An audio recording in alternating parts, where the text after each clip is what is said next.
This is always here. All right. Now, the reason y'all are here tonight,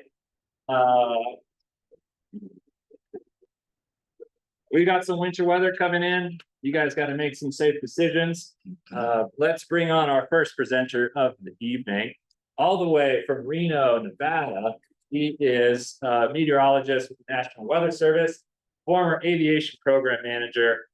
He's still working without getting paid. So please give an extra John Johnson.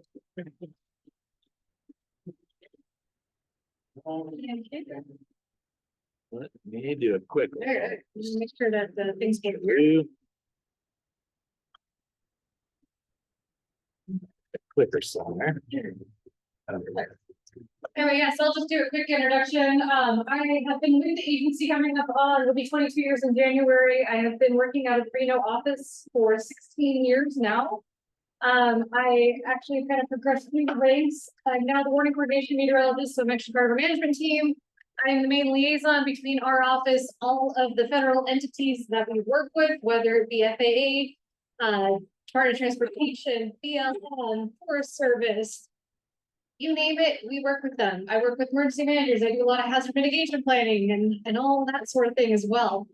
But before this, I was one of our lead meteorologists, and I also ran our aviation program for quite a while. I've been involved in multiple aviation weather safety workshops. I have done FAA trainings before. So it's kind of nice, kind of like coming back to old stomping grounds in a way. I grew up flying with my dad, who was a private pilot up until a few years ago. He decided that, you know, he was getting a little older and it was time to pump the brakes on it. That was okay. But I really think that's what got me into weather, because I always watched him paying close attention to weather briefings before he would take to the skies, which is very critical, right? You guys want to make sure you're not going to get yourselves in trouble out there. And so often when we had these safety workshops, we were hearing from people, basically, you know, NTSB reports would come out and they're like, yep, they didn't check the weather, or they didn't do a flight plan, or this, that, or the other thing. And you're just like, but why? Like, that is something you can take into your own hands. Yeah, there we go. Perfect. If not, I'll just do a little advanced button. Cool. Okay. It's all good. All right. So I know you're talking about the winter storm. Actually, the last few storms have been a little bit of a teaser as far as I'm concerned, because we will look at them like 8 to 10 days out and we're like, oh yeah, we're gonna get hit. And then we get within like 3 days and it's like, just kidding. No, it's not gonna be that strong. So unfortunately, this is another one of those that we're not looking at it being quite as robust as we initially thought. We're still going to get stuff out of it. We're going to be seeing the winds kicking up tomorrow. Now, is this going to be like what we saw last week with that massive wind event? No. Thank goodness, no. Where our offices were on the north side of Reno, up on a hillside, we actually gusted, I think, up to 76 miles an hour at our office. There was another utility site that was on another exposed ridge in northwest Reno that got up to 98 mile an hour gusts on that. So that was a classic downslope wind event that we dealt with for that event. This does not have those marks to it. We're actually looking at more southerly winds as the system dives to the south. So California is going to be the majority of where the rainfall hits. We're going to be limited on spillover once we get farther east, and Truckee will get some, but we're going to stay on the warmer side of things now too, so it's more rain, and we're not going to get quite as much liquid total out of it. Kind of taking a look here at the ranges of snow levels. This is for the airport itself. There's a little clicker. So you see how this is basically the 10th and 90th percentiles. So looking at your extreme ends of your ranges, and most likely in the middle. And you see here it drops off maybe by Thursday into Friday. But even here, you're really not even getting to where the airport is. So airport will stay as rain. If we get intense enough, maybe you might see some slush mix in, but really it should be rain for this event. All right, so I got asked to kind of give a what might the winter have in store type of a briefing, right? And I, you know, shook my 8 ball and rolled some dice, and I tell you, I don't actually know. But I'm gonna tell you what I do know and what I don't know and why. So every single year, we talk about ENSO, or the El Nino Southern Oscillation. Because a lot of people want to say that this has big influences on the weather, which it does. There's no doubt about that, but not at our latitude. We are kind of in no man's land as far as influences from El Nino or La Nina. So let's keep going here. So when we're talking about El Nino and La Nina, we're basically looking at this zone in the equatorial Pacific region, specifically this Nino 3.4 region. And right now we're in a weak La Nina. We are expecting these conditions to continue through the first part of winter, gradually moving into neutral conditions. All right, fine and good. What does that mean for us, right? So here is your typical La Nina pattern. Typically wetter to the Pacific Northwest, drier to the Southwest, because we typically see this blocking high push the jet stream north.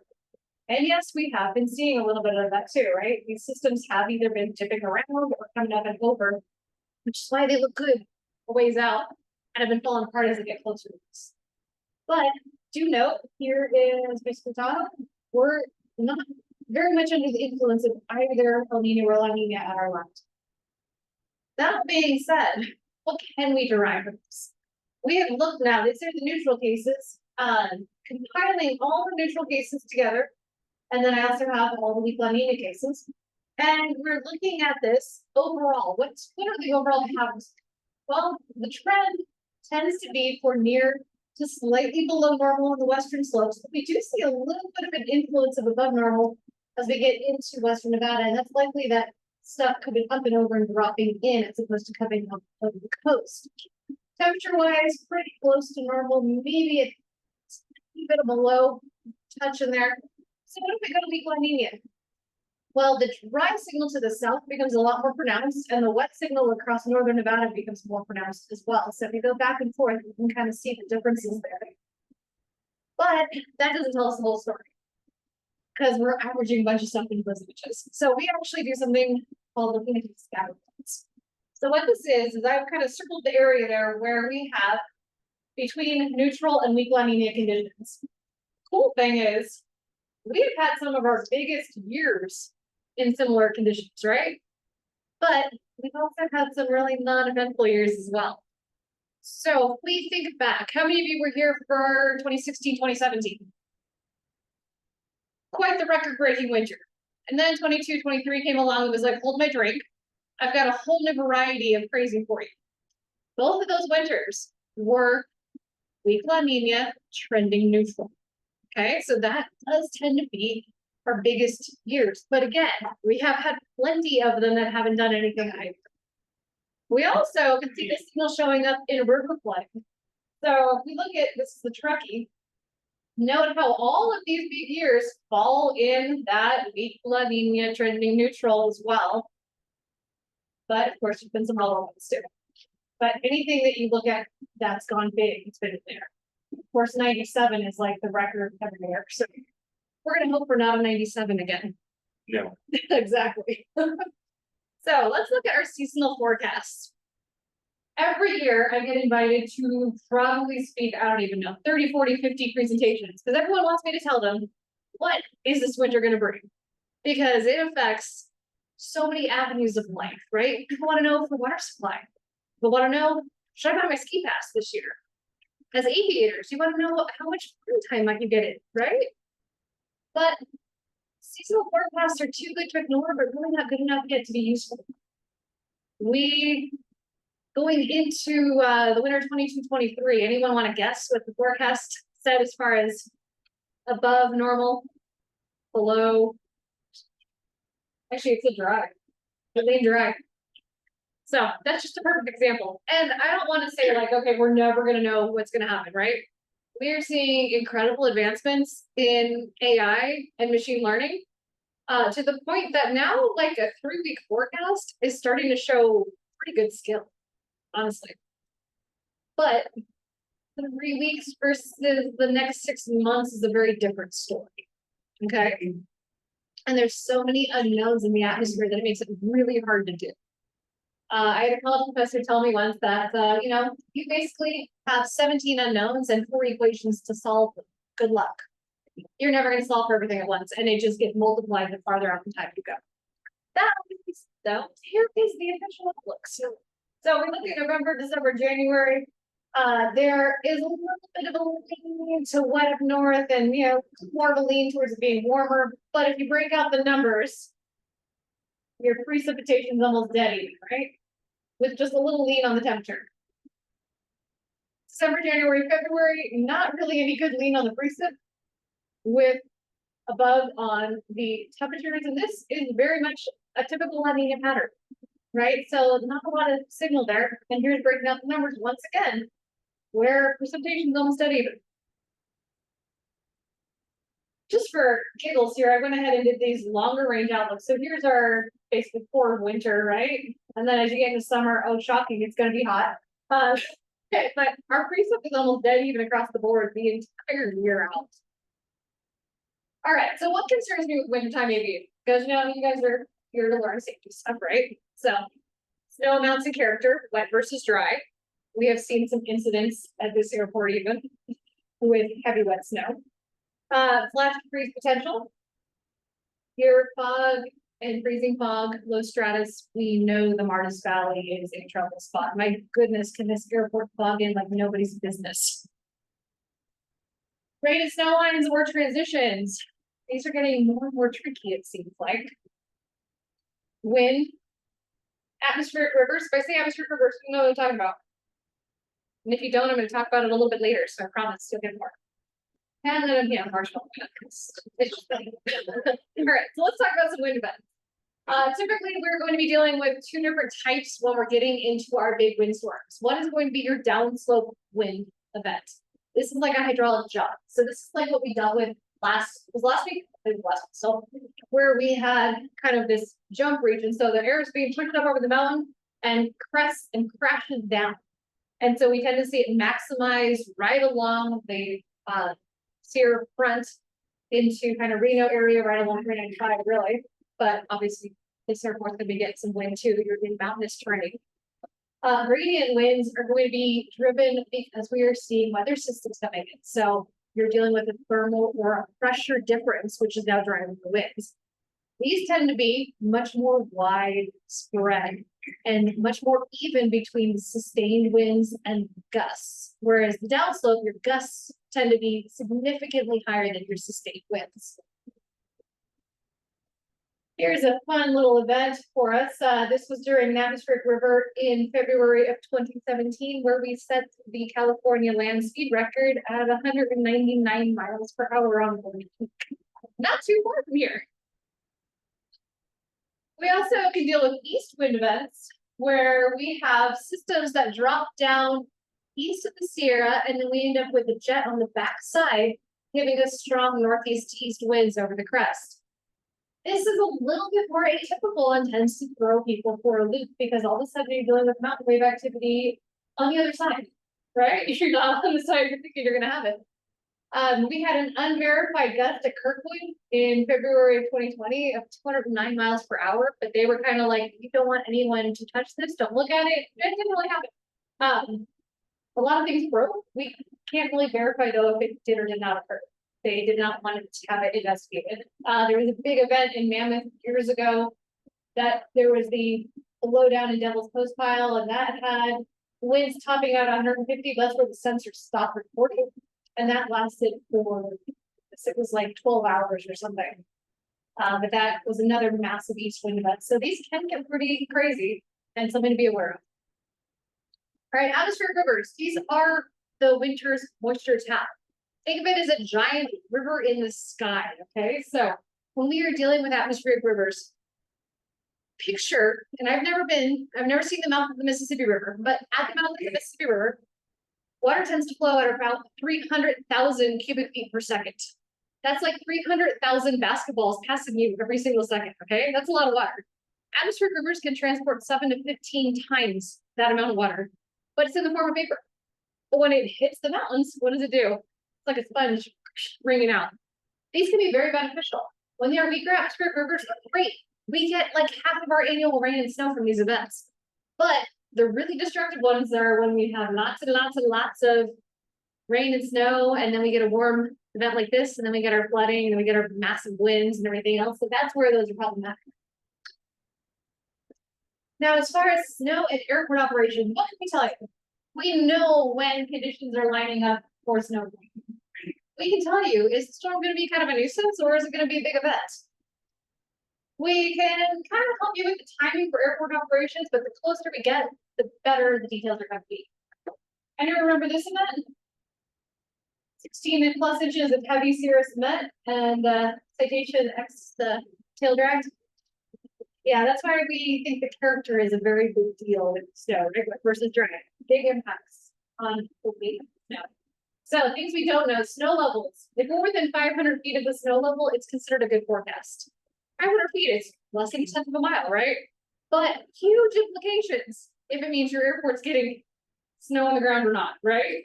Huge implications if it's affecting passes, if it's affecting lower down along 80 in Torino.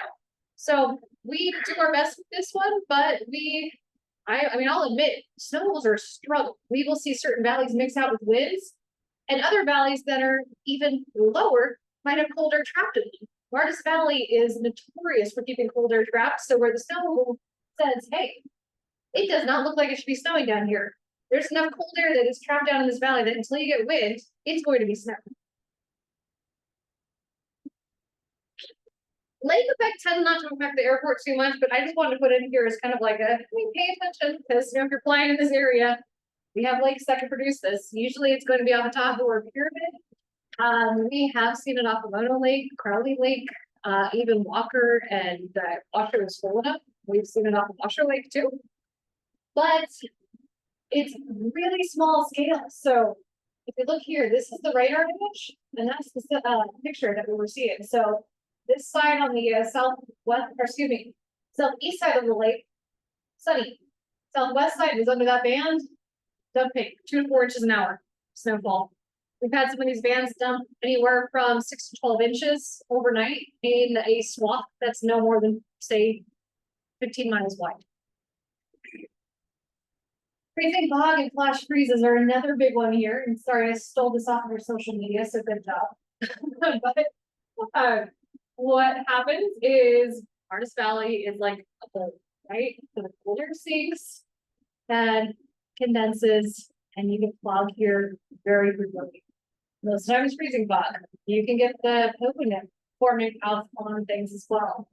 A flash freeze is another one of those things to look out for, where you are dealing with recent rainfall, temperatures rapidly drop, usually around sunset, so you're not having the sun to help, you don't have the wind to dry things off, and we see things very quickly go from wet to ice on runways. So another one of those things to be aware of. Our aviation specific support. We do our aviation discussion twice a day, every day. Who reads our forecast discussions? Like 2/3 of the room. Good job, good job. If you are interested in that, weather.gov/Reno, we do a forecast discussion and an aviation forecast discussion twice a day, every day. We do these briefing emails. You do have to be in a public safety role to be able to get on this list, but we actually do have an unlisted page where they are posted as well. So I'll let you know about that one. It's actually just weather.gov/rev/briefing page. Heads up on that, there's a link broken right now. We need our IT to come back and fix it, and he's on vacation. So it'll be fixed soon, but that's available online as well. We, of course, do our tasks at least 4 times a day. They're updated or as needed. You are welcome to call us if you have questions. We do not do official flight briefings, though. That is not it's been like 20 or 30 years the agency did that, but you can still, if you have questions about like, I'm not sure if I should fly today, can you help me out? I'm not gonna make the decision for you, but I can at least talk you through the weather. And then we are also on social media at NWS Radio, Facebook, Twitter, or X. I swear I still can't get that right after all these years. We do have a YouTube channel as well that we don't update too frequently, but it's there. Now, as far as predictability, as I say, some of these models now are getting better. That 2 to 3 weeks out, we can actually give you some trends, but let's just keep it in the real here. Let's say 7 to 14 days. We can give you broad trends. I could say, hey, somewhere in the vicinity of our latitude, we're gonna get wet. Is it going to be directly here? I can't tell you that yet, but is it gonna be around this area? Yes. 2 to 5 days. Now we're kind of digging into the details, right? We're talking about what kind of, are you looking at rain or snow at this airport? Are we looking at a big wind event coming along with it? Are we possibly gonna be dealing with blizzard conditions? Along those lines, 6 to 48 hours out. This is where we get into our really high resolution models. So our highest resolution models go out 48 hours. They're on 3-kilometer scales. They're actually working on downscaling these even further, which is pretty amazing. But this is where we start to see smaller scale but highly impactful features. So whether that be a rapid snow level, whether that be a storm coming through, which is just an intense rapid band of snowfall, whether we see lake effects setting up, things of that nature are going to be. We kind of want to see the whites of its eyes to be able to know what's going on with that. So, question, Yes. so for these models, they have names, right? So like, Oh, there's Liddy lot, they can get you get Intro. Yep. They all have different forecasting. Yes. Way out, yes. and some of them are very close. And they- So these are models. Yeah, so the HER, which is the large, that's one of the high resolution models. There are also a lot of other, there's a warp ensemble model with the ARW, I'm trying to remember what that stands for, because acronyms are everywhere, but we have multiple very high res ensembles. European AI model has been phenomenal for large scale patterns, especially. It's actually, if you guys are familiar with like a 500 millibar height map, looking at kind of just large scale ridges and troughs, nothing is beating that right now for the large scale patterns. How far out is that to? That one will go out 2 weeks. Then there's climate models as well that will go out farther beyond that point. So your HER is going to be on a 3-kilometer scale. Your NAM, typically you're going to be, if you're looking on a windy year, I think you're doing the 12-kilometer scale on that. Your GFS and Euro, or depending on what version they have in there, anywhere from a 9 to a 16-kilometer scale. And some of the really big global ensembles are actually operating off of like a 25-kilometer. So the differences are what field they're using, how large of a scale they're using, and the time frames that they're going for. And also how frequently they're updated. So a lot of the longer range, larger models are getting updated every 6 to 12 hours. The rapid refresh, that's hourly updates. We use something in the Weather Service known as the NBM, or the National Blend Models. It is taking every single model and ensemble available and basically doing statistical analysis so that we can give you the ranges on things. And we can see, like, if we're looking at really high impact but low probability events, we can at least tell you what the chances of getting certain events are. So that's been kind of a game changer. All right, so as far as aviation specific predictability, I kind of jokingly said the easy and the humbling. So the easy is we've got great observations, we have cameras, we have satellite, we've got wind climatology, there are no patterns. Well, waves to a degree, we can kind of tell you, okay, perpendicular is going to probably create wave action. Humbling, fog and low stratus extent, or rain versus snow, smoke. That's been super fun. Luckily, it hasn't been too bad the past few years. 2020, 2021 were awful. The coverage. Anyone who has looked at radar knows that the coverage is rather spotty across the west. Thunderstorms. I can tell you it's kind of like a pot of water on a stove. You turn up the heat, you know that water is going to boil, right? Can you tell me where the first bubble is going to be? Same exact thing with thunderstorms. I can't tell you where the first bubble is going to be, but I can tell you where it's favored, such as terrain. Rotors are basically impossible to forecast. I can say, hey, yes, the conditions are favorable that we can get rotors. Can I tell you exactly where and when it's going to break? And then extreme wind events are also applicable. As far as watch warnings and advisories, when we are doing outlooks, that's like, hey, there's something to watch out for in the next 7 to 14 days. Or in the watch phase, we now at least have 50% confidence. Usually it's 2 to 5 days in advance. And it's saying, hey, just have a plan. There could be a threat. When we get to the advisory and warning phase, this means that it's occurring or imminent. Advisory being, don't do anything stupid, and you're probably gonna be okay. The warning being, you could be safe, but you still might get yourself into trouble. And because everybody loves food, your taco watch versus taco warning. A watch, you have ingredients to make tacos. The warning, tacos are ready, they're on the table, and let's eat. So some resources. Everyone's usually familiar with weather.gov/Reno, but I wanted to point you out to this forecast points page here. You can click the QR code there as well. This will give you a table with maxes and mins for the week ahead. It'll also do hourly data and charts as well for your point location. It's a 2.5 kilometer grid. One downside to this is model derived data.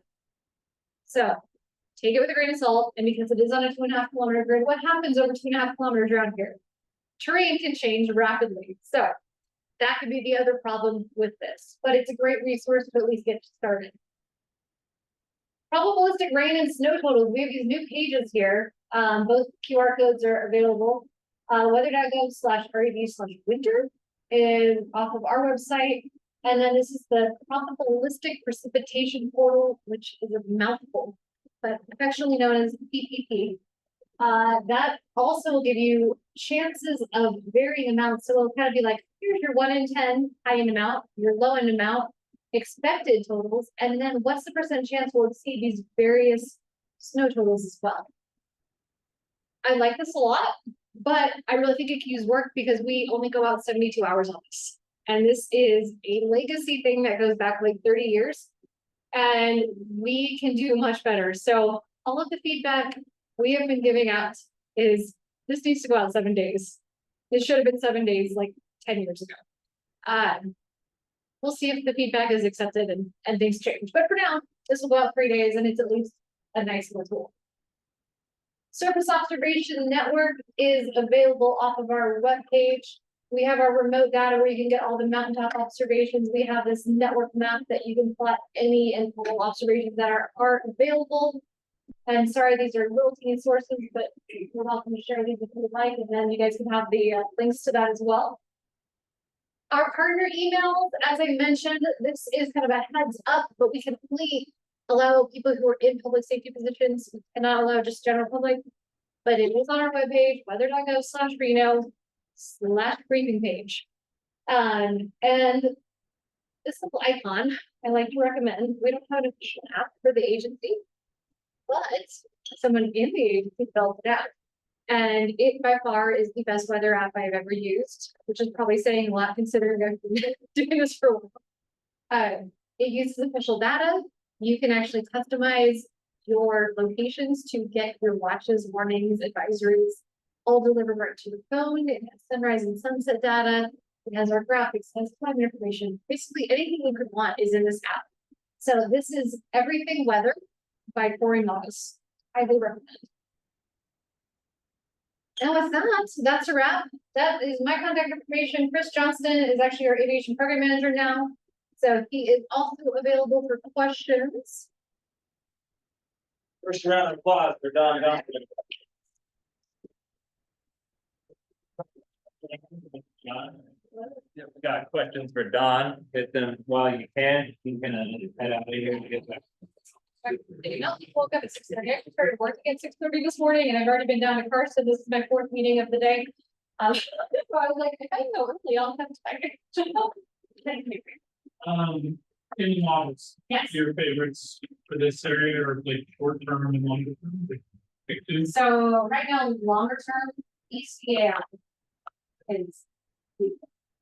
Short term is going to be a little bit harder because I have seen good and bad in multiple. I would definitely say look at the herd as one of them because that's going to be your most easily accessible. The Bork ARW is another really good one to take a look at, as is the GFS, it's not the raw high resolution version. Oh, it's that FE. Very good. FE. Foxtrot.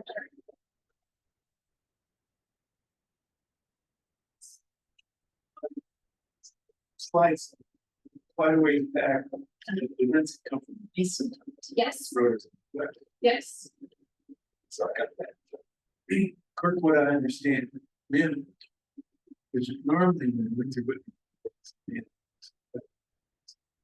Yes. east doesn't make sense to me. So the Mammoth Airport didn't see the problems there. It was actually Devil's Coast Island, so it was more up into the mountains itself.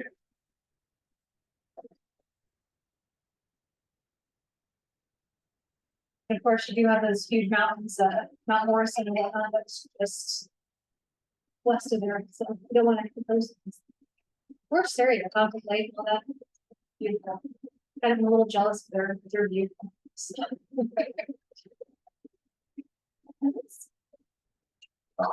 Thanks guys for having me.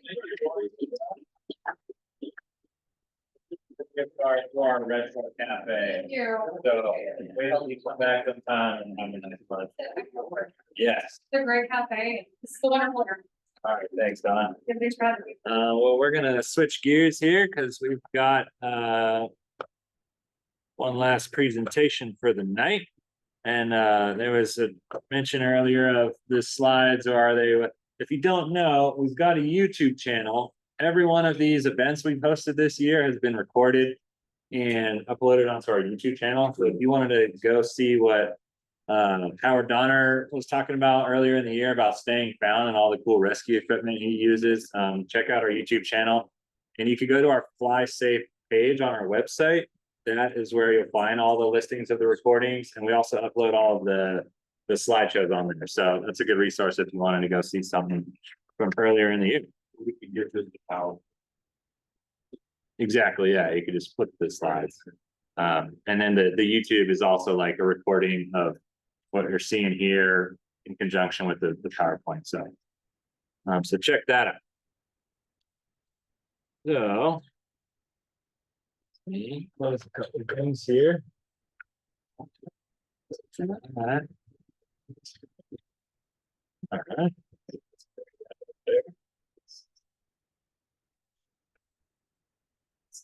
So without further ado, I'd like to introduce y'all your headliners for the night. These guys came all the way from across the airfield at the maintenance shop over there. So please help me give a warm welcome to we've got Vince Wawrzynski. Get that right? Close All right, pretty close. I'm still working on that one. He's been here a year. And also Mike Ketron from our O&M supervisor department. So I think Vince is going to start first, but first round of applause. Vince W. So my personal history, I come from military flying, from personal flying. I was a lieutenant here. I see a couple of my off-the-rail hangar mates out there. And when I transitioned to director of ops, I learned just a ton of stuff. Not only about the advisory circular that drives how we do runway clearing and close runways, but why runways get closed and why sometimes it takes so long to open them back up. I've had a couple of personal conversations where people have come to me and they really didn't understand why we do things. Why are the runways closed when the roads are clear? So I thought I'd take a moment today, try to go through it as quickly as I can. Just go through some of the what we do, why we do, how we can do it better together. And it's got to do with a clicker that doesn't click. There we go. So it's really got to do with this advisory circular here and how we implement that policy. Now, advisory circulars are non-binding, right? Unless you're taking federal money. So advisory circulars become binding for the airport staff. We got to follow what's in that document. But there are things we can do to work together at it. So some basic terms out there, RCAM, RCC, these things kind of get kludged together. The RCAM is a process. It's a uniform process to assess the conditions out there and report it in a global format. So regardless of where you are, if you're happy with an RCAM 3 in your airplane, it should be the same here in Spain, Southern California, etc. RCC is that code. It used to be descriptive. Braking actions poor, braking actions good. That's what we're used to. Now it's numbers. 6 is a dry, clear runway. You'll never see all 6s. You might see partial 6s. 0 is terrible. 0 is unusual. You'll never see a 0 because the runway has to be closed at that point. FICON, that's the report. Normally, you're gonna see that in a note here. And that's how we publish it. Now, runway closure, that's an action taken by the airport. So when that runway is closed, we did it, our staff did that, not the tower, it's us. It's gonna happen, number one, because it's prescriptive, there are conditions out there that compel us to close it. It could be an event, somebody's broken down on the runway, obviously we close the runway, or it may be airport needs, and that's the contentious. We'll close the runways to do maintenance. We will also close the runways today so that tomorrow's better. Mike will talk more about that in his presentation. So that advisory circular changed in 2016, and this is the reason why. Back in 2005, Southwest Airlines 1248 slid off the runway in Midway, caused a very tragic death.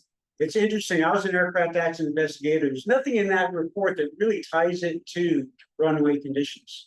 It was all decision-making in that crew. However, after 10 years of looking at the FAA came up with these conclusions that the FAA had not provided adequate guidance to assess runway conditions, that a new approach needed to be established and compelled federally granted airports. And that approach was, rather than coming from pilots, rather than coming from us assessing the conditions, which changes from aircraft to aircraft and pilot proficiency to pilot proficiency.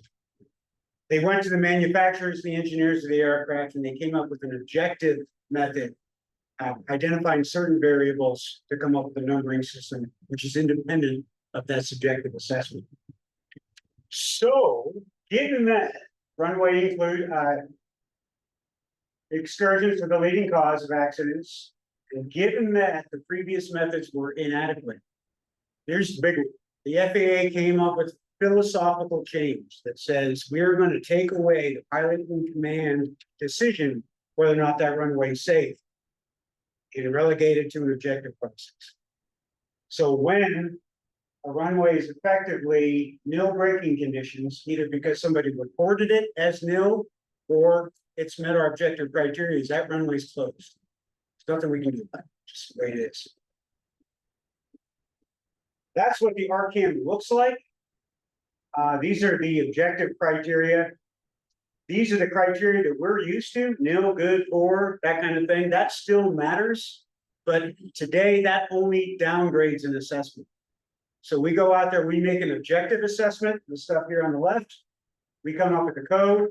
If we come up with, say, a 5, relatively good, and we get a couple of reports that it's medium to poor, we'll downgrade that assessment. We cannot upgrade it, we can only downgrade it. There's some things we can't do, friction assessments, we can't do at the airport because we don't have the gear. Functionally, when we go to do these assessments, it's all done right here. This is a snippet from how we create NOTAMs. So in this case, I've chosen runway 11. We will pick one side of a runway. We choose the instrument side. So we'll evaluate runway 11, runway 20. This is for 11, and what we're saying here is the first third of the runway has a 1/4 inch of dry snow on the whole runway, 100% coverage. The second third has got 1/2 inch, 50% coverage of snow, and then the third has got some slush. The system develops the runway condition codes, and that's what creates the NOTAM. So if you're landing runway 29, you just have to read this thing back. This is what that same matrix will net out in terms of a NOTAM. It's runway 11, 332. So if you're landing runway 29, you just read it as 233. Any questions on that? I'm going kind of quick on first. Let me back up to the ugly one. This is the thing that gets us into trouble most of the time here at the airport. Anytime we have ice, we get anything on top of that, be it water, slush, snow, anything on top of ice, turns that runway to RCC of 0, it's automatic controls. So how do we get there? I've got this is actual weather. So looking at Monday, I'm going to show you what's going to happen. Sunday, we've got very little cloud going, maybe 50% coverage. So Sunday, the runways are going to be nice and warm. It's going to start raining. The temperature is gonna begin to fall. Sometime Monday morning, probably about 3 AM, that runway surface is finally gonna freeze. While it's freezing, it has been getting snow on top. So what that snow is doing is it's blocking those grooves. Those grooves go sideways. It's ground in the middle. Water's trying to run off the side. Slush builds up on the sides, starts damming up the water. So now all those grooves are filled with water. It gets to this point and it starts freezing. So now we're gonna have a block of time where that runway surface is freezing cold. It's got more snow falling on top of it. So we've got ice, we've got snow on top of it. It's automatically a RCC 0, the runway's closed. Sometime about, well, we're gonna get out there. 6 o'clock in the morning, we're gonna get out there, we're gonna start peeling the snow. Because what we want to try to do is expose that clear ice to the sun so the runway can warm up again and melt that ice off. We can't get the ice off the runway. It's inside those grooves. The only thing that's going to take the ice off is the sun. So we'll get out there at 6 AM. We'll start snow removal with the intent of getting to this block, maybe about 2 o'clock in the afternoon, where the runways warm up enough that ice starts melting. We can start upgrading those runway condition codes and reopening. So that's how runways get cleared here at the airport. We do our best to get the snow off so the sun can get to the surface, but we rely on the sun to melt that ice. So then what's gonna happen overnight? Here we are nighttime again. Anything that did melt, it's gonna refreeze on the runway. We're gonna start that cycle over on Wednesday morning or Tuesday morning. Tuesday's gonna be better for y'all. What you need to be looking at here is the amount of cloud cover and how soon that sun's gonna hit the runway. That's gonna tell you how soon the wind is. Things we can't do, this is the bad news. We can't meet the FAA suggestions on clearance time. We like to think of ourselves as Part 138 half airport, right? We're not 139. If we were 139, we'd have to staff ourselves to meet this prescription. That we have 3 hours to remove 1 inch of snow. We don't have to stand that. We've got 6 to 8 people. We effectively have 1 shift we can throw with the snow a day. Start that at 6 o'clock in the morning. By 16 to 1800, all of our staff are ready to. We cannot upgrade an RCC based on friction. Hear about other airports upgrading. Do they have friction measuring devices? We don't have it. We don't snowflake. What that means is the 139 airport, before they get to 1 inch of snow, they're out there clearing. They're out there 11 o'clock at night. They're keeping that snow from ever forming that ice layer. We can't do it. We don't have the staff for it. We can't use chemicals. I can't imagine what the containment policy would be with the Truckee River so. So we're never going to be able to put them down anyway. Okay. And ultimately, we can't ignore the prescriptions that are in the advisories. Some general rules we shall consider. We do clear services in priority order. I'll show you what that order is here in a second. We can move snow and slush, clear it off, let the sun get to it. We need that sun to clear any ices that's formed. So if you see that pattern, warm runway, snow or rain falling at night, temperature dropping, you're going to have an ice sheet. You need something like that. Keep in mind, road access is not a really good measure. There's salt out there, the road's nice and flat, doesn't have the grooves in it that lock the ice in. Even when you look in the webcam and you see the runways look clear, that's us. We've gotten the snow off the top, we still have that ice sheet again. Keep in mind, care flight is always going to be a first priority. I'll show you that here in a second. But we do honor hangar road clearing requests. In a perfect world, this is what's going to happen. We're going to pick a runway 1129 and runway 220. The first thing we're going to do is the items in green. Simultaneously, our commercial snow removal service, First Drags, is doing the salmon color stuff. Once we've got that established, that's essentially emergency access. And notice, care flight, they get cleared first for obvious reasons. Then we'll get out there, we'll pick a runway, the taxiway, and ramp. And that is about the end of our workday. That's why hangars always follow on the next day. And if we've got another snowfall that happens that night, hangars have to wait.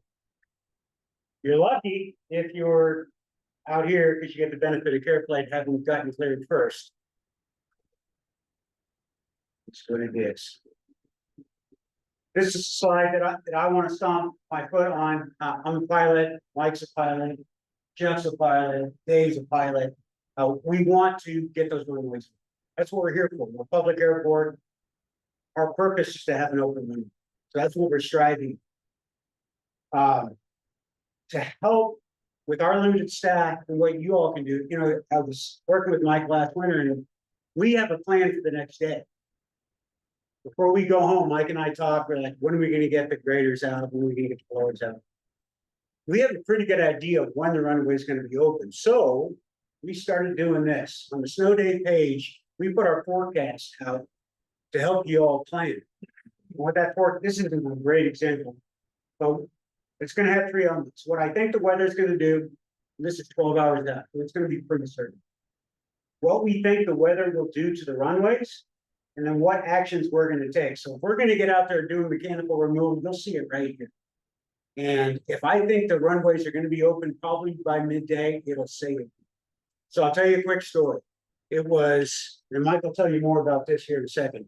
Some days the snow's coming down, the runways are open, maybe our runway condition code is 3, maybe 1/4 inch of snow out there. They're usable, but the snow's coming down. If we just let it sit out there, it's gonna melt, we're gonna get an ice sheet, the next day is gonna be cold.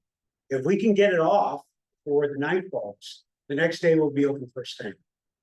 So it's about 3 o'clock, we check the incoming board, nothing's coming in, I don't see any activity on the runway, or the ramps, so I make the decision, let's close it down and start pulling that snow. 30 minutes later, I got 2 guys looking at me like, hey, we're just about to launch out there from Kilo Road. So I've got no way of knowing that, and I felt horrible. I shut the runway down right when these guys were about to turn it.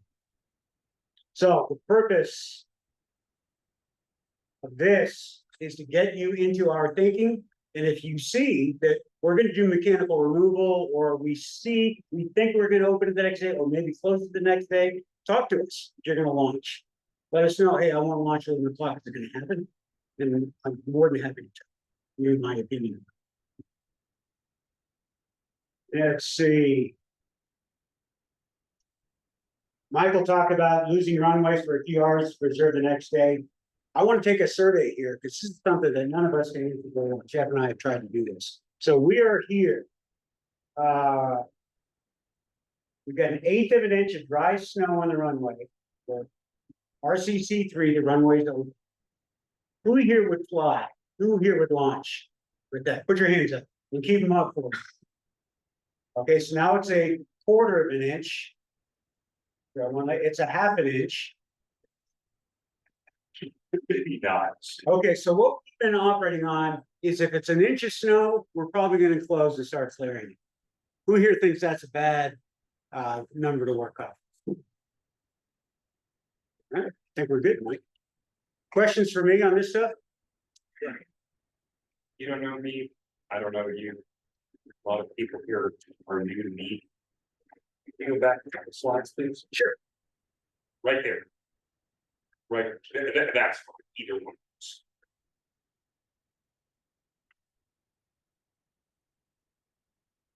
The airport used to clear runway 19 first, today it's 20 due to magnetic variance.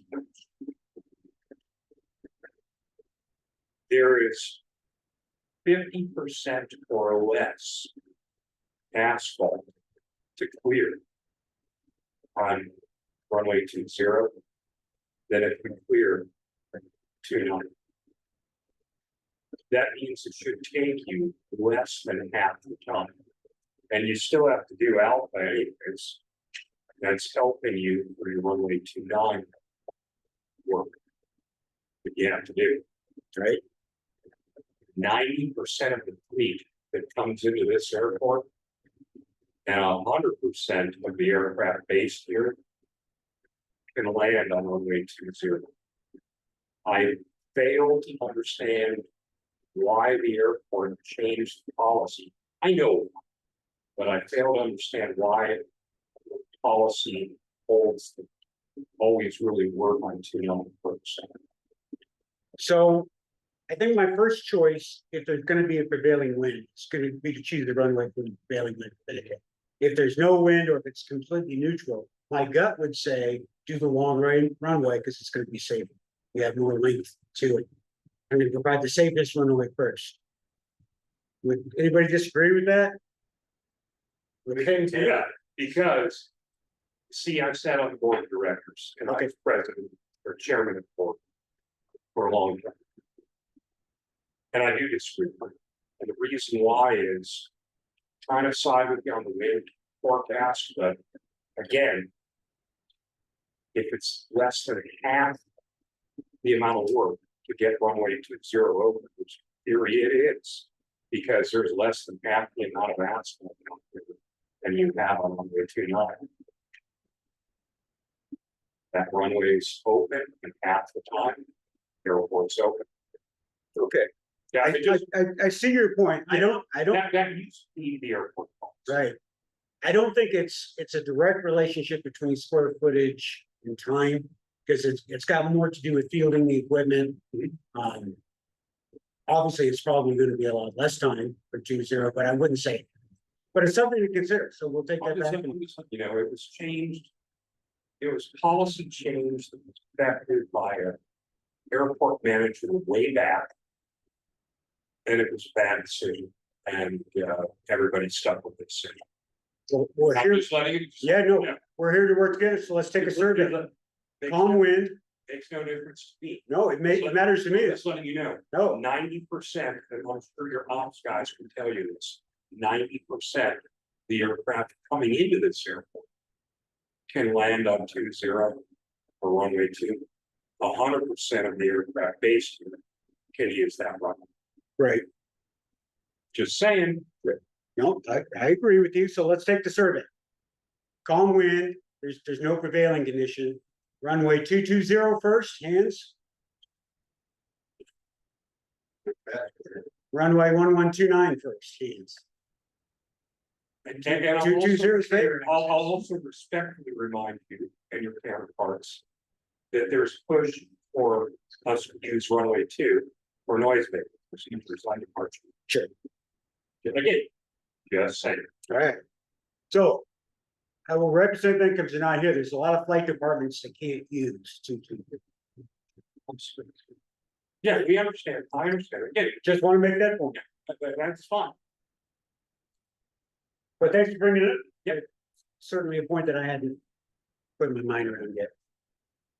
Any other questions for me? I'm going to turn over to Mike and he's going to talk about his side of it. Mike's one of our supervisors that is in charge of the equipment. So when the towers close. It's the AWAS that'll tell us that the runways are closed. We'll review all these winds disappear. Where are we on that? Not have that. Right.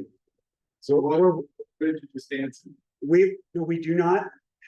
We cannot tag the AWAS. We're working on it. We are currently working on that right now, tagging the AWAS when the towers are open. Now, the good news is the tower's still there, even though the runways are closed. The tower's still there during all daylight hours. The tower's still there. No, I know that song, but that's. So it's a great question, and we've gone round and round, so the real question, if it's really bad, and if there's ice on the runway, we can post the NOTAM, goes on date, and it stays closed overnight. The great question is, once we, close down 1900 effectively during winter months.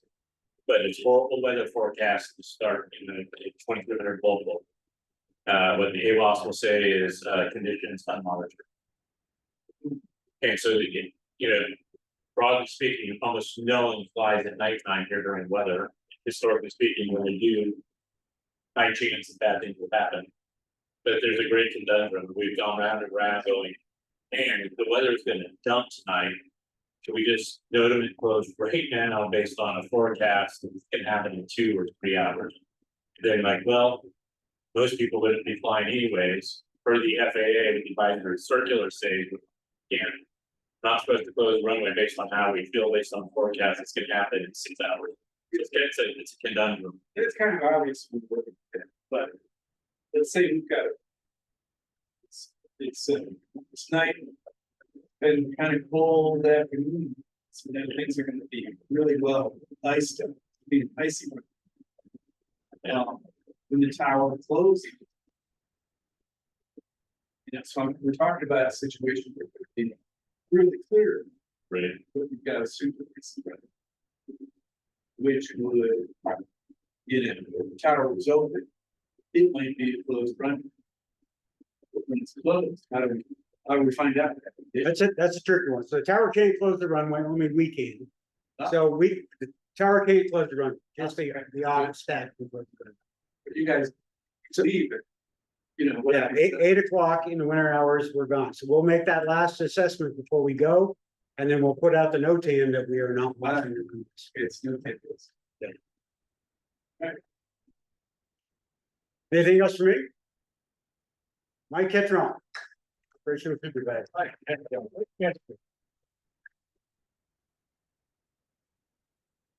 You guys all had good points about those FICON. So, but when we go home at night, the last thing our night guy does is he'll do one more last lap around the runway, and he'll say what he thinks it is. Whether if there's precip on the runway, if there's no precip, we don't do anything.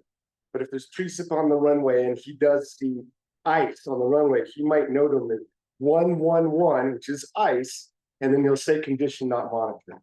And it's up to the pilot then to go, you know what, that whole runway is basically icy. I will or I will not want to, come in or take off. So that's no hand or that would be in the weather. That's a note hand. We don't have any access when the tower right now is in operation or even when it closed to tagging AWOS anymore. However, Larry's crew is, Larry, who used to work at the tower, is now our safety guy. Larry is working on that capability for us to tag AWOS like we used to do back in the day. But we can't do that anymore. And then the one other thing about the numbers, Vince got up and had that one question about you guys have, threes on the runway, and it was 1 inch deep or ½ inch deep. 1 inch deep was 1 inch okay. There's no difference between anything over than 1/8 of an inch and being 2 feet deep for a 3. So this new system is weird. And there was a guy that landed in Grand Canyon in that situation. Runways were 3. He saw white. He landed and it was over the depth of his landing gear. And he sheared off his landing gear. So it's just something to know.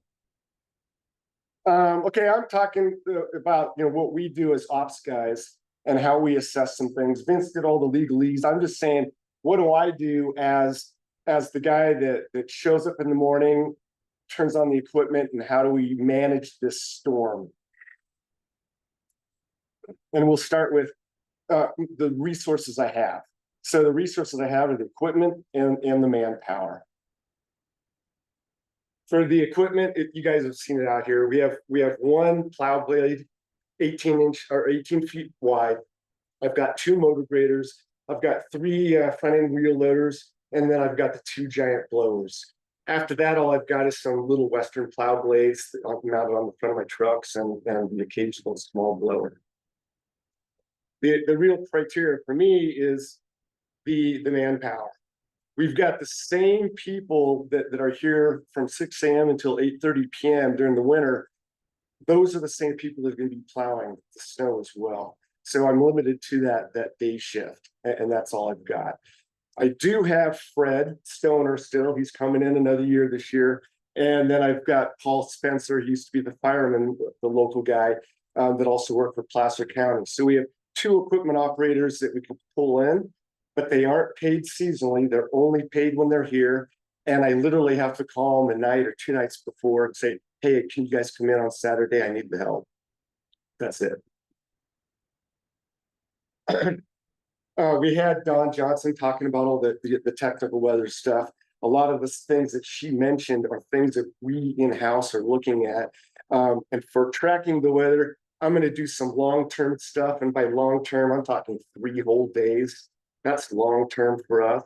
And then after that, it's really live. What's going on at the airport, or what do I see coming up and over the hill?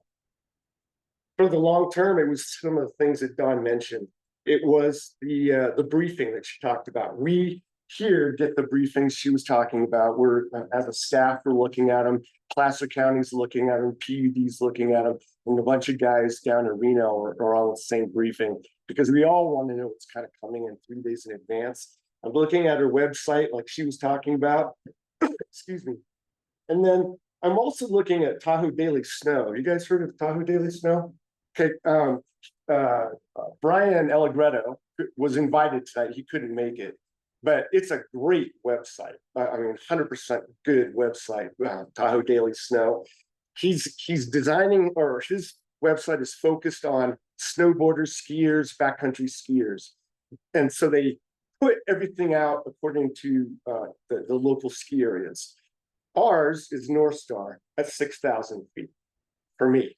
And I don't know how many times his North Star at 6,000 feet ends up being spot on of what we get here.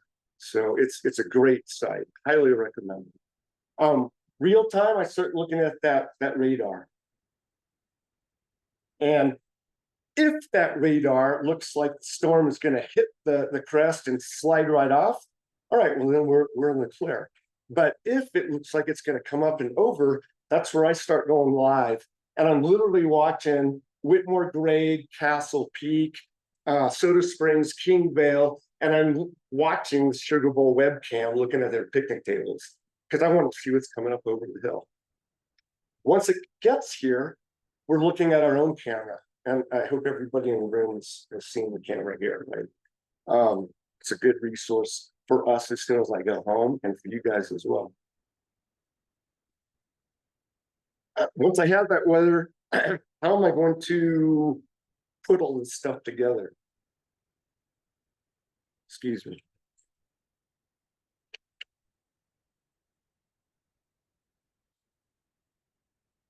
Obviously, the snow amount and the snow duration, you know, that's common sense.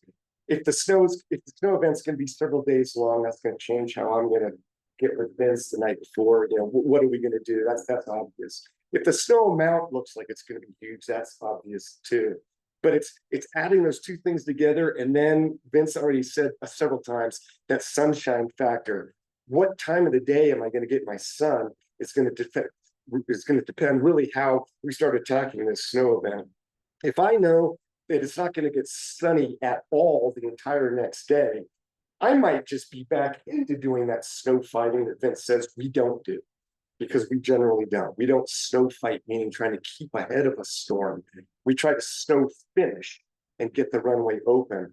And it's that sun. If I know by noon or even 10 a.m., it's going to be sunny. That means maybe by 2, I'm going to get this airport open. Okay, so I've got to attack it in such a way that we can. And we may be doing things like Michael said, and only hitting the first runway 220 and leaving everything else out. This is all up in the air. That's why we had these slides. I've been here long enough. Sorry to tell you guys that before. I've been here 19 years. I remember some days when we did what Michael was saying, although by then the policy had already changed and we were supposed to open up both runways. There were many, many days where we did just one runway and left the other one alone. And we may be going back to that. It's all been up in discussion in the last couple months.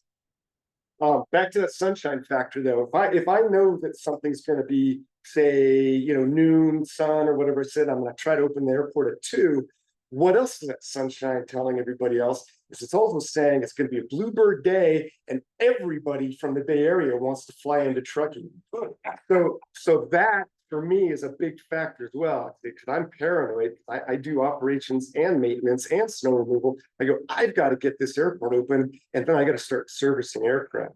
So that becomes part of our snow plan. We already talked about the 1 inch. We need to talk about the 4 inch and the other 4 inch. Again, that 1 inch that Vince mentioned for runways, that's just a starting point. That may be too much snow, maybe not enough. We don't know. We just threw that number out years ago to say, give us a starting point. At what point do I need to get my equipment on the runway? Let's say 1 inch. At what point do I need to get in the hangar rows? Let's call it 4 inches. When should I have that parking lot cleared? Well, certainly by 4 inches, because people are driving around, and as soon as someone drives on 4 inches of snow, and I have 4 inches of slop, and now I got to clean it up. So those final numbers, again, nothing but a base point and not pointing fast at all. I would much rather get on a runway when it's half an inch because I don't want to start messing things up. But I also don't want to get on a runway if you guys, if it is a bluebird day and it's in the spring, I don't want to get out on the runway at all if I have half an inch because you guys all want to go flying. As soon as I get on the runway, I got to close for 2 hours. So I'd rather keep off. So all this stuff is constantly being weighed. No TAMs.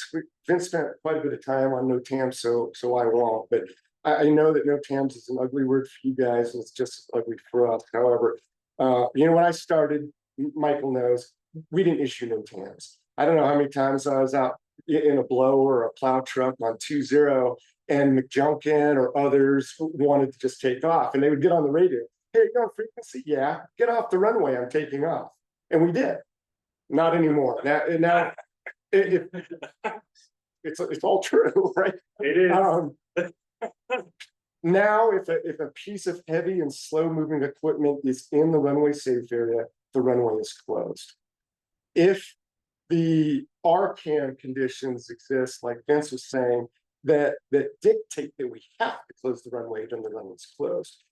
And if I have some snow that someone has driven over and they've taken snow that was just a contaminant, and now they've compromised it because they've driven over it and made a berm, I have to close the runway. So we are dealing with no TAMs. Oh, just said all that stuff, right?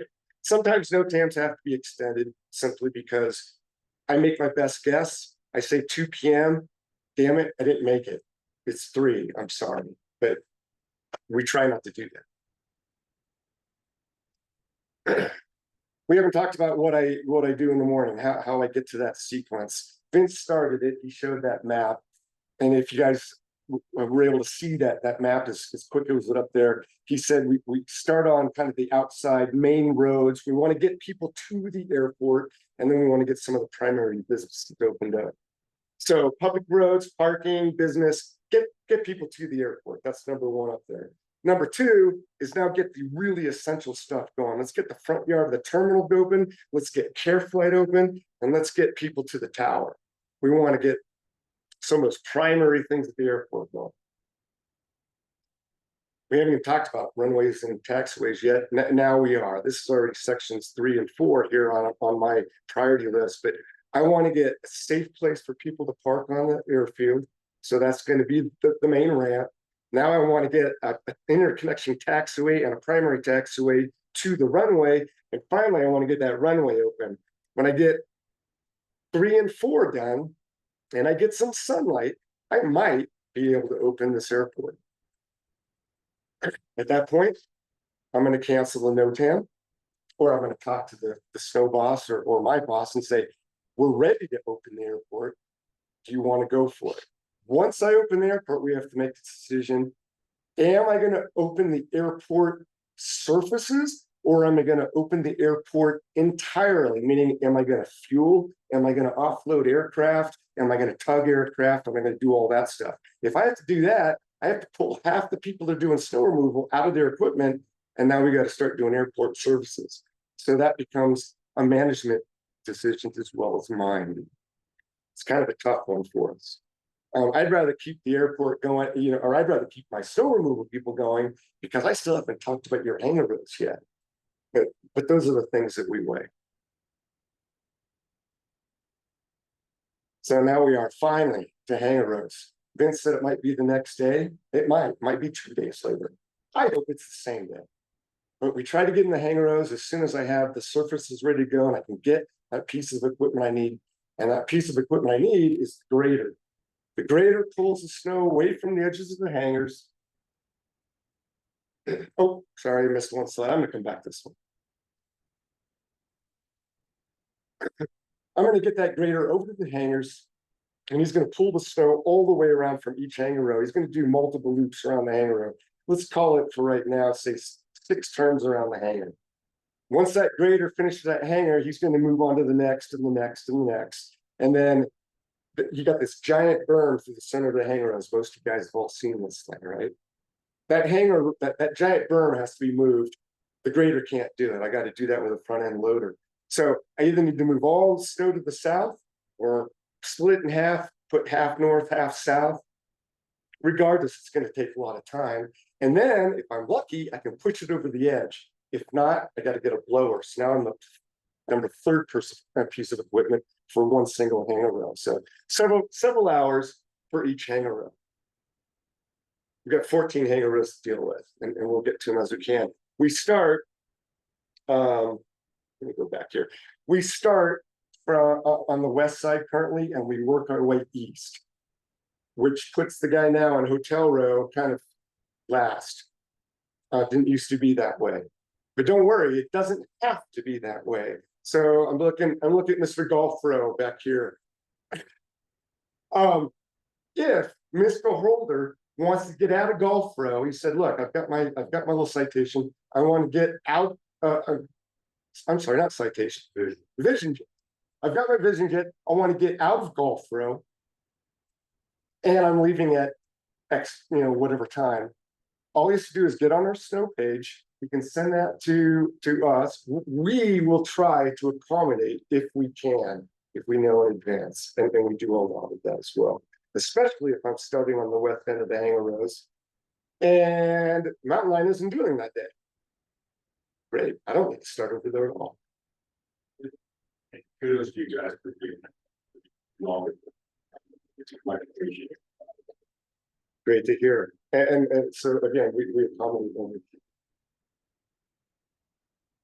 I'm just asking this slide that when we open or even prior to opening, if you guys could help us out just by not calling the entire time saying, hey, what's going on? How come you're not here? How come you're not there? It's best if you guys can use that website that we have, the pilot snow day page. Thanks. Get on the NOTAMs, get on the actual traffic cam or runway cam, and you'll know kind of where we are. And especially like Mr. Holder said, if you give us the advance notice, we'll definitely try to accommodate. Here's the picture again. This is just a slide again of our ramp cam. You guys can see, are they done or are they messing around? Or you can even look. I've had people say, why are you guys all going by the camera? It's 11 o'clock and you guys aren't done. I said, well, unfortunately, 11 o'clock is when we're required to clock out for half an hour. And you're seeing this max exodus rather, where we're not getting anything done. It's unfortunate, but we have to do that. Oh, and one thing about hanger rows here, this is new for a number of you guys. Might affect you, Michael. It does. Okay, it does. So 2 years ago, we had extensive hanger damage, as you guys probably know. And we had to replace a lot of roofs. Well, the roof that is there now is called a standing seam roof. It's very, very slick. It is not the old Stanley screw down roofs with a million screws going into the purlins. That roof will continue to shed now for approximately 3-4 days, if not more. And because of that, we'll clear the snow. We'll come back the next morning. You've got a berm in front of your hanger now that's solid 30 inches high. Cannot be done by a hanger tenant with a grain scoop shovel. So let us know in advance, hey, I'm coming up, I'm coming into town, or I'm going to try to get my hanger, get to my hanger or whatever. And we're going to do the same thing I did with Mr. Holder. We're going to try to accommodate and get that piece of equipment to clear your hanger out. We know it's an issue, especially if anybody in this room is over in Kilo Row, where the entire roof was replaced. We're going to now be in Kilo Row every day after that for a week. There's benefits for that roof. There's benefits. You don't get the drip all winter long. Yeah, they're great. They're great roofs, but everybody be advised, everybody at home that's listening, be advised, we are aware that they continue to shed snow for days, and we're going to try to accommodate. This is just another reminder for all tenants with the bifold doors. If you do raise your door, please don't put the door back down on snow. Shovel snow from under the door. If that snow compacts again from a door landing on it, or if the rollers hit that snow, it's going to turn to ice. The door will no longer go all the way back down to pavement. And in that case, the cables stay loose. Then we start getting wraps in the cables and all that bad stuff. So please accommodate. No, I don't. And if you have any questions, flag one of us down and say, hey, I'm gonna fire at my Honda. Can I blow it in the middle and we'll come along with a piece of equipment and get rid of it? Yeah, no problem at all. It helps if you let us know.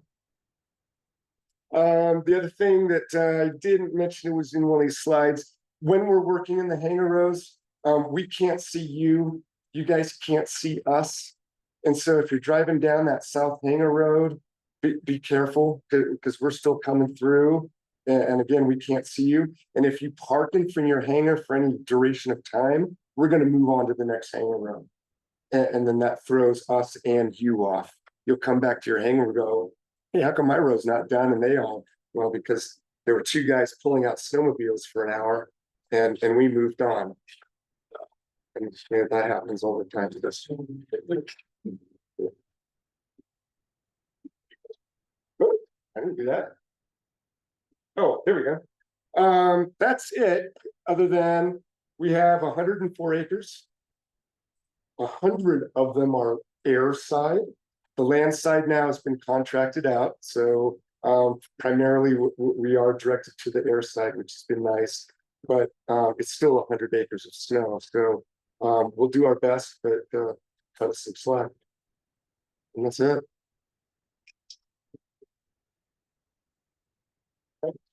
Any comments?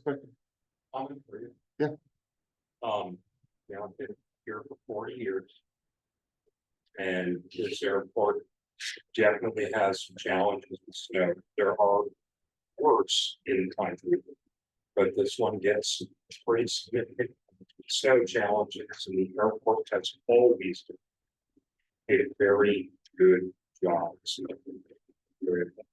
Great, thanks, Michael. Yep.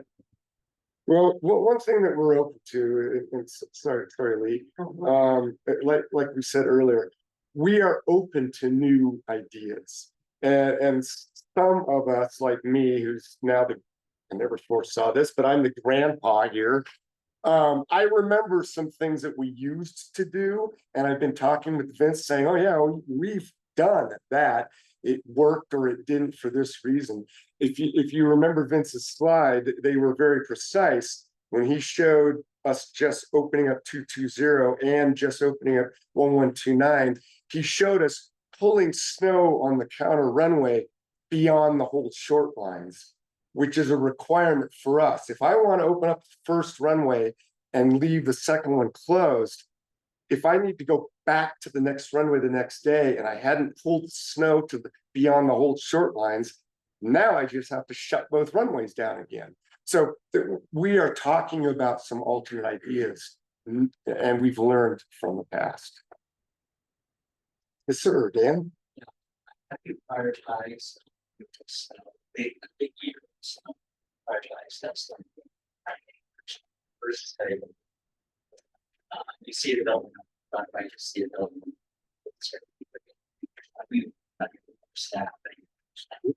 We have, other than 1 year, we have not pulled snow off of hangars themselves, meaning the structure. We have gone into hangar rows down on the ground. So it was just 1 year, the bad year, we were on a hangar roof. I hope we don't do that again. However, Vince has a contract with people who are willing to get up there and do that. It's astronomically priced, so hopefully Dawn is right or wrong with the snow we'll get this year, and we don't have to deal with that again. We will go into a hangar row and cut some paths sometimes. Sometimes we have to do that anyways, because the guy trying to get his snowmobile out, I mentioned before, he gets stuck halfway through. And then I got to go in there with a piece of equipment and make a path so he can get out. But we will make paths the night before in an effort to snow fight, knowing that I've got to get there the next morning, and I can't cut any snow away from a hangar if there's nowhere for that snow to go. And so we will do that in a deep year. We've also gotten to the point that 2 years ago, the bad year, we were in Golf Hotel Row for 14 hours to get that snow out of there. And that was myself and a guy in a front end loader. I was in the blower and he was a loader, and he was just pushing piles of snow that I was launching south. But that was just a matter of. We had so much snow, we didn't know what to do with it. I don't know if that answered your question. But runways for me are always a priority. But again, runway was number 3 on that list because I've got it, or 3 or 4 rather, actually 4. I can't even open a runway until I have a safe place for a plane to park.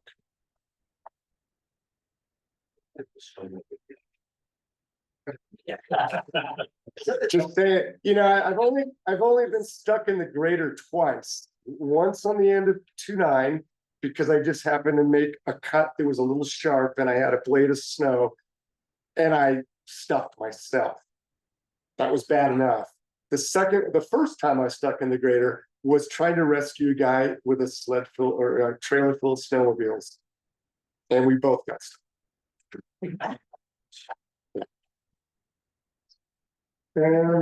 Yes. Yeah, well, you know, my very next slide, I'm gonna turn this over to DDQ. He's gonna say goodnight to everybody, but he's gonna give you that website. Thanks. Oh, yeah, Lee. I wanted to comment, I've safely flew the F-90 out of hotel for 14 years. And when there was snow issues, I would call you good people. You know, for the potential departure time, and they were excellent getting us out with a good, updated system. Great. It is a superb job. Much appreciated for myself flying the aircraft and the folks running it. They really understand it. Excellent job. Well, thanks. Over the years. And hotel room is a tough one to get to, so thanks for that. We do have some overnight hangars that DBQ is going to talk about now that are once again back in hotel row, which is kind of throwing us for a loop. This hotel row is the. Thanks, Mike. Yeah. That's 19 years of service here at Truckee Airport. We did have a few extra slides here, but I felt like that was just a good ending, right? I was just gonna leave it at that, but anyway. Real quick, we're the outcome department of Truckee Airport. That's kind of what I represent. It stands for Aviation and Community Services. We're the folks that work upstairs behind the glass. We're not super helpful during a snow event because they don't let me get in machines or anything, but sometimes I'll get out with a shovel and I like to go over to the simulator room and shovel that. Or if you email us at snowday@truckeetahoeairport.com, that goes out to like 8 different people at the airport. And Vince has really adopted that program and he's been like on top of that. So shout out to Vince for doing that and putting up the kind of like forecasts ahead of time like he was doing. That's pretty helpful as well. But if you give me a call or you're wondering about your hangar, I like to throw on my shoe chains and like walk out there and I'll look at it for you and I'll send you a text like, no, it's not ready. So that's some of the stuff we do. I also go out and shovel off some of these solar panels. That's Mike cook. What else? Oh, what we didn't mention out there was hangar tenants, obviously shovel your berm and stuff like that, but also good aeronautical decision making. Don't push the weather. Practice your missed approaches and be ready to divert. So I think that's pretty much it. snowday@TruckeeTahoeAirport.com is the email address and the webpage on our website.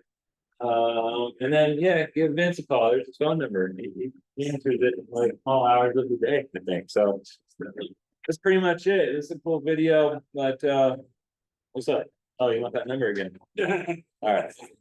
Vince, right there. That's your direct line, right? Day or night? You see that? There you go, Vince. And there's the spelling of his name too. If you want to try to pronounce that. So, all right, that's it for Fly Safe. Thanks for coming out. I'll see you next year. Thanks